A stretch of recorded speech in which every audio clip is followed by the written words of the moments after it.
कोणताही त्याग करणं तितकं सोपं नसतं। एखादी प्रतिज्ञा करत असताना ती कधी पूर्ण होईल याच्या बाबतीत ही निश्चितता नसते आणि अशा वेळी केवळ माझ्या शेतकऱ्यांचे कर्ज माफ झालं पाहिजे, त्या कर्जाला कंटाळून कुणी आत्महत्या केली नाही पाहिजे, कुणी वेडावाकडा विचार केला नाही पाहिजे। या तळमळीतून केलेली ही प्रतिज्ञा आज पूर्ण जात आहे आणि त्याबद्दल सर्व शेतकरी बांधव माननीय दुधगावकर दादा यांचे ऋणी आहेत। याचेच प्रतीक म्हणजे आता हा अभूतपूर्व असा सत्कार सोहळा की जो संपूर्ण गावानं पक्ष जात मत भेद सर्व बाजूला ठेवून एकत्र येऊन या ठिकाणी आयोजित केलेला आहे।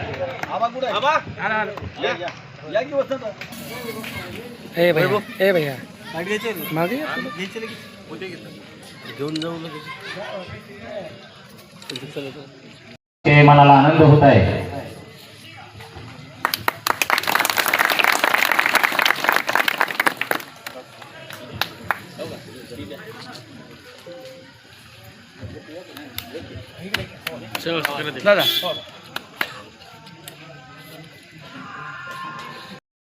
आपण प्रतिज्ञा केली होती की जोपर्यंत कर्जमाफी होणार नाही तोपर्यंत मी चप्पल घालणार नाही। आज शासनानं कर्जमाफी केली आहे, काय भावना आहे?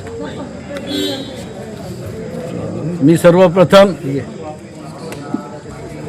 महाराष्ट्राचं मंत्रिमंडळाचे आणि ही कर्जमाफी मिळवण्यासाठी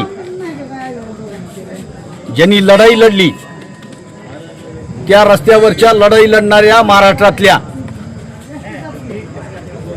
लहान थोर सर्व बांधवाचं, शेतकरी नेते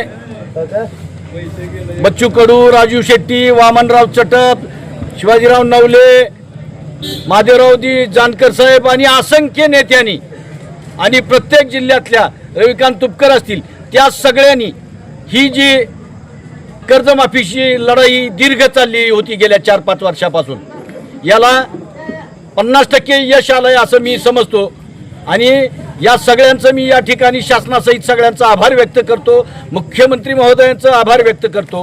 परंतु आमची अजून एक ग्रामीण भागातल्या शेतकऱ्याची खंत आहे, जसं तुम्ही शेतकऱ्यांचं कर्ज माफ केलंय कर्जदारांचं, तसं ज्यांनी रेग्युलर कर्ज भरलंय अशा शेतकऱ्यांना जे शासनानं 50,000 रुपये अनुदान दिलंय ते अनुदान किमान शासनानं 1,00,000 रुपये करावं असं मी या ठिकाणी व्यक्त करतो। आज दहिफळ ग्रामस्थांनी आज आपला सत्कार केला आणि आपण जी चप्पल पाळली होती त्या चप्पलीचा त्याग केला होता। आज या पंचकृषीतील नागरिकांनी आपल्याला एक बूट चप्पल दिलेली आहे, काय भावना? या पंचक्रोशीतल्या लोकांनी दहिफळकरांनी जो माझा सत्कार केला आणि मला जी चप्पल आणि बूट दिलंय याच्यात हा सत्कार गेले 25 वर्ष धाराशिव जिल्ह्यामध्ये माझ्याबरोबर लढलेल्या सगळ्या सहकारी ज्ञात अज्ञात सहकाऱ्यांना हा मी सत्कार त्यांना अर्पण करतो आणि एक चांगली भावना आहे। आज या सत्कार प्रसंगी मी सगळ्या या दहिफळ पंचक्रोशीतल्या शेतकऱ्याला आवाहन केलं आणि भविष्यातल्या काळासाठी तुम्ही आम्ही सगळेजण राजकारण विरहित शेती आणि शेतीचे जे धंदे आहेत जोडधंदे त्याच्याविषयी येणाऱ्या आक्रमणाच्या वेळेस आपण सगळेजण एक रूपानं एकजुटीनं आपण लढू आणि शेतीवरचं येणारं आक्रमण आपण थांबू असं आवाहन केलं आणि सगळ्या पंचक्रोशीतल्या शेतकऱ्यांनी भरभरून याला हात वर करून संमती दिली आणि निश्चित भविष्यातल्या येणाऱ्या शेती आणि त्या ग्रामीण भागातल्या याच्याविषयी आम्ही सजग राहू। जिल्ह्यामध्ये आम्ही नेहमी रस्त्यावर उतरून याचा सामना करू असं या ठिकाणी मला वाटतं। भारत अमेरिका काय करार आहे की ज्यामुळे शेतकरी पंजाब हरियाणा हे शेतकरी आजही लढत आहेत? खूप मोठा करार भारत आणि अमेरिकेमध्ये झालाय। फेब्रुवारीमध्ये हा जो आंतरराष्ट्रीय करार आहे या करारामध्ये प्रामुख्याने मी एक गोष्ट सांगतो की भारत आणि अमेरिकेमधल्या या करारामध्ये आयात शुल्क माफ होले आणि मग अमेरिकेमधून येणारं सोयाबीन, अमेरिकेतून येणारं मका आणि अमेरिकेतून येणारे दुग्धजन्य पदार्थ हे जर या भारतामध्ये आलं तर आमचं दूध कुठं ठेवायचं, आमचं सोयाबीन कुठं घालायचं, आमची मका कुठं विकायची? तर भविष्यामध्ये या वस्तूंचे भाव अक्षरशः गडगडणार आहेत आणि हे धंदे बंद करावे लागणार आहेत.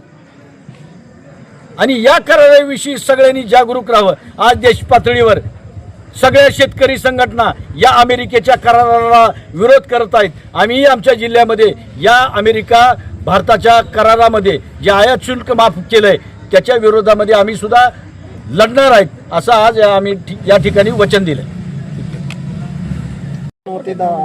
या ठिकाणी जे काही शेतकऱ्यासाठी दादा अहोरात्र आपल्या वयाची अगदी 35 वर्ष दादानी या धाराशिव जिल्ह्याच्या शेतकऱ्यासाठी जे काही खर्च केलेले आहेत आणि 10 ते 12 वर्ष झालं दादाच्या कुठल्याही आंदोलनाला दादानी हाक दिली की आम्ही दहीपळकर मिळून सगळेजण त्यांच्या आंदोलनाला उपस्थित राहत असतो. या त्यांच्या 12 वर्षाच्या अशा म्हणजे प्रवासात सगळे त्यांचे अनुभव आले आहेत.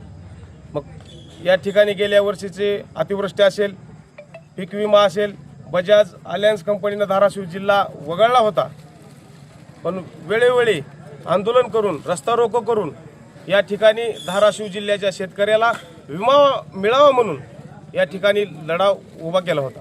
आणि या खंडोबाच्या साक्षीनं गेल्या 10 महिन्यापासून मी जोपर्यंत शेतकऱ्याची कर्जमाफी होणार नाही तोपर्यंत मी माझ्या पायात चप्पल घालणार नाही अशी त्यांनी एक मनाशी म्हणजे अशी खुणगाठ केली होती.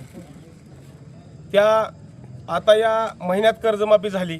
आम्ही सर्व गावकऱ्यांनी मिळून एक रुपया जमा करून त्यांना जो काही चप्पल आणलेला आहे, बूट आणलेला आहे, तो काय माझ्या एकट्याच्या किंवा दहीपळकराचा एकट्याच्या पैशाचा नाही, तर तो सर्व पंचकृषीतील शेतकऱ्याचा एक रुपया तयार करून एक रुपया जमा करून गेले 10 दिवस आम्ही ही जे काय स्वागत कमिटी दहीपळची जी काही गौर असेल, दहीपळ असेल, शेलगाव असेल, सातेपळ सौंदर्य असेल, ही जी काही स्वागत कमिटी आहे ही 10 दिवस झालं झटून प्रत्येक शेतकऱ्याला आनंद आहे. 1 रुपया प्रत्येक शेतकऱ्याकडून 1 रुपया जमा करून हा दादाचा आज जो काही आनंद आहे, हा जो काही आम्ही सत्कार सोहळा ठेवलेला आहे तो सर्वसामान्य शेतकऱ्याच्या सर्वसामान्य कुटुंबातून 1 रुपया जमा करून हा सत्कार आम्ही दादाचा केलेला आहे.